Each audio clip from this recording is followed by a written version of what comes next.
This is 10 News at 11. Governor-elect Rick Scott won his campaign marketing himself as an outsider, but he's named to his transition team some decidedly inside names. Scott announced a transition advisory committee today that includes former Lieutenant Governor Tony Jennings, outgoing U.S. Senator George Lemieux, and Lakeland State Senator Paula Dockery.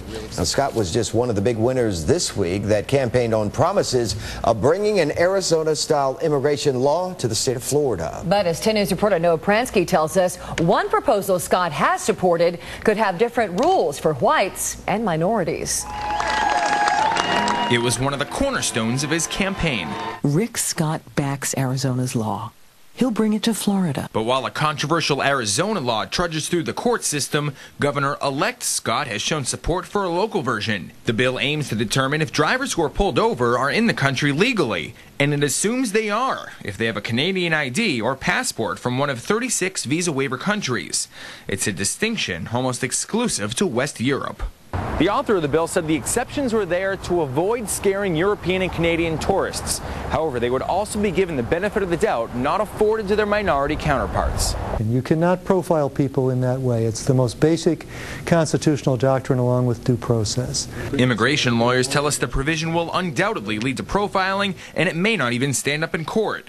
But the bill's author says he designed it to prevent profiling, and the fear of it shouldn't be used as an excuse to ignore immigration laws. There are a lot of Floridians that want to see some kind of state and local assistance be given to the federal government in enforcing immigration laws.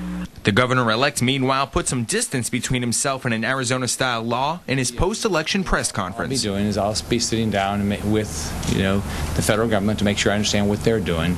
But we're going to make sure that the federal government does their job. But even if Scott doesn't press the issue this winter, it's likely some of the members of his legislature will. In Tampa, Noah Pransky, 10 News. By the way, Kevin Ambler and Paula Dockery have been working on their own version of the Arizona-style immigration bill. Supporters of the efforts say the laws are merely giving local officials the authority to enforce federal laws. Well, Tico customers across the Bay Area can look forward to a little